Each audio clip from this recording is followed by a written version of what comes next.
connecting you to our community, 11 Connects. Welcome to 11 Connects. I'm your host, Jen Lennon. Today I'm joined by Sean Welch, owner of Wellness Construction. Nice to see you, Sean. Thank you. Nice to see you. Well, I know things are busy for you all there. Every month we talk to you, you're constantly on the move. But this particular month, you're noticing a trend among phone calls that you're getting. Tell me what's going on, what you're noticing among your clients.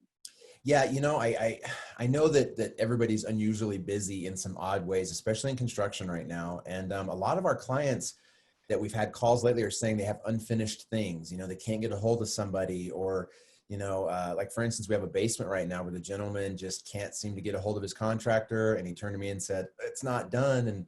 And so we're going to go in and finish for him and make sure he gets his project handled. And so I kind of wanted to touch base on what we're kind of seeing with these unfinished projects, I guess. And while we would hope that's unusual, sad to say, it's a story that you do hear fairly commonly, is that projects start and then suddenly people disappear. What do we need to know as a consumer about how to stop that? Or, I mean, is there a way to put an end date on a project? Is that not realistic? What can we do when we're having those initial consultations? Yeah, you know, I think it's realistic to at least try to set the precedents or the expectations out there. But construction's a very oddball thing. I mean, we run into stuff on every single job we're not ready for, let's say. And so you're prepared to handle it, but it's still a shock and can mess with your time. And so I really think the best thing you can do is just make sure that contractor is there, at least available and communicating daily. You've got to have a communication line open with them. There should never be a day you can't get a hold of your contractor. And that's the most important thing. Got it. So, and you all do that. You make sure someone checks in every day, even if something unusual comes up.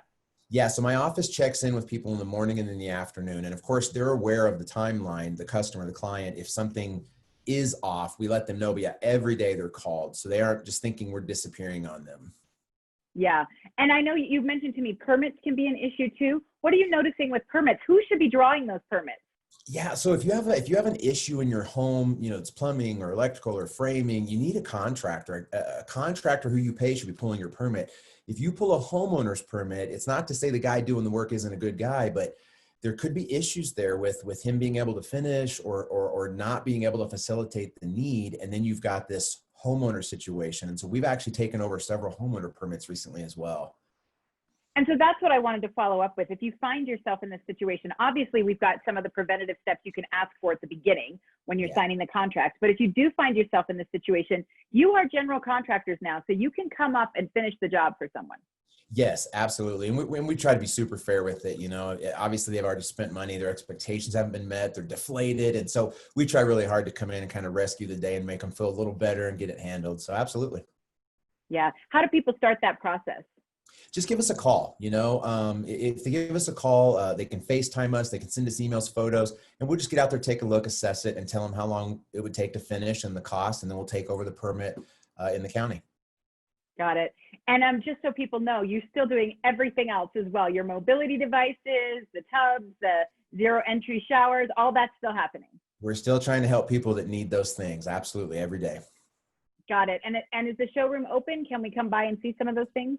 It is. We're still doing the safe distancing thing, and we wear a mask. We ask that you please wear one as well. But yep, the showroom is open. The design center is ready to go, and it's fully staffed. So yeah, they can come and see me personally too. Got it. Well, thank you so much for the tips about what we should look for on the front end. But if you have found yourself in one of those unfinished, ghosted situations, I know, give a call and you'll help take care of it. Yes, ma'am. Thanks so much, Sean. We appreciate it. Thanks for joining me. I'm your host, Jen Lennon, keeping you connected.